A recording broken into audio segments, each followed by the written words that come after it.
What's up, everybody? Carolina Jackpot checking in. May the 8th, 2018. Still a few months away from the kickoff of college football season. Just can't stop thinking about it. Can't stop searching for news and things to talk about and whatnot. The past week or so, we've gotten into discussions on Facebook, over the radio waves, over the internet and airwaves, if you will, about teams that should play certain teams and who should schedule who every year and what would you like to see. And there have been a lot of people, especially in this area, especially the Clemson fans, the tater shits, the Deeble Dobblers, wanting to play Georgia. They want UGA. They want to play UGA every year. Hadn't heard so much of that coming from the UGA side. I hadn't heard them say, "I want Clemson every year. We want the Taters. Bring the Taters to Sanford Stadium every other year and let us go up there to the trash dump every other year." Hadn't heard a lot of that. So I'm looking at this from my perspective. I would like to see Clemson play Georgia every year. Reason why is because they own a 42-18 record against the Taters. So roughly 70% of the time, UGA wins that game. Now, one can make the argument that the two teams were pretty much on a level playing field right now, and I get that and I understand it. But, history always repeats itself. I don't think that necessarily that the Taters. I don't think you want UGA on your schedule every year. I don't think you want that every year. And I'm going to tell you why. It's not a good idea. And this is just me looking at it from an objective point of view. It's not a good idea for either team. Why? Because right now, both of you are in the college football playoff forefront. You're right there. Clemson, you got a freaking cakewalk to the college football playoff every year, pretty much. And that's throwing off on my team, the Gamecocks. I understand it's throwing off on them a little bit, but can't deny what's happened the past few years. We can't deny it. We can try to improve it and get a little bit better, and hopefully that's what the case will be this November. And a beatdown like that is hard to stomach, especially 2 years in a row. It's ridiculous, but it is what it is, and it happened. But you guys, your conference schedule is gravy. It is. It's garbage. These teams you play, and South Carolina, say what you want to about us. To be quite honest with you, past few years, obviously South Carolina's not showing up to play that game. We just hadn't shown up to play it.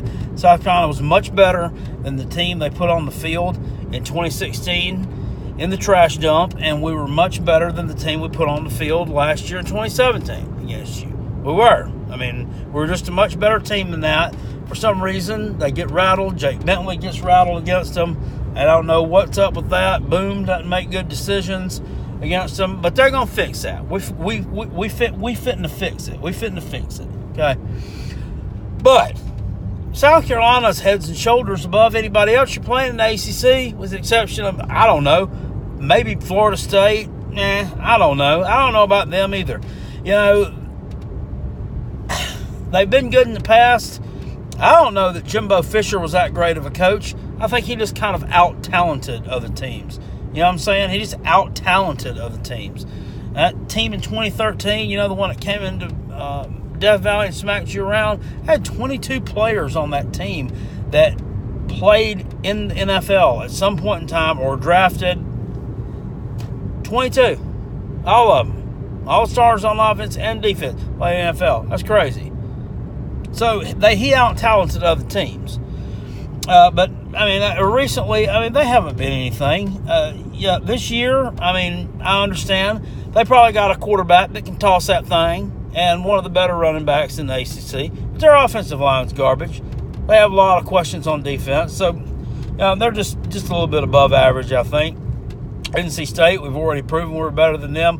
Louisville, Boston College, Duke, please. So we're probably about your second toughest opponent there. So, I mean, I wouldn't be wanting to play a team that leaves you no margin for error. It leaves you no margin for error. And the same thing for the leg humpers. It leaves you no margin for error either. You play an SEC schedule. Losing at Auburn or at home to Auburn is very likely every year. I mean, it just is. I mean, if you're playing, if you're in the SEC West rotation against one of the better teams, one of the LSUs or somebody like that, Texas A&M, losing to them is highly possible. You know, losing to the Gamecocks, highly possible. So it leaves you no room to slip up in the SEC, because with 2 regular season losses, let's just face it, unless you go to that SEC championship game and absolutely hammer Alabama, and then somebody else screws the pooch somewhere else with a 4-team playoff, you're not making it. You're just not. So same thing with Clemson. You know, you lose to UGA. You know, you run through the rest of your ACC schedule like poop through a screen fence, and you slip up against one of these nobodies. You slip up against Duke, or you slip up against Virginia or somebody like that. You're done. You are done. Stick a fork in you. So that's why I say stick to what you got. Both of you've got a pretty easy road to the playoffs for the foreseeable future. If you continue to recruit the way you're recruiting, continue to bring that talent in, them 5 stars, them 4 stars. Y'all don't need no JUCO transfers. Y'all don't need no graduate transfers. Y'all all about talent. Stockpiling talent. That's what y'all do. I wouldn't worry about it. I just wait to see each other in the playoffs. And that's a Gamecock fan's take on it. Go Coach Boom. And I'll see y'all later. Peace. I'm out. Go Cock.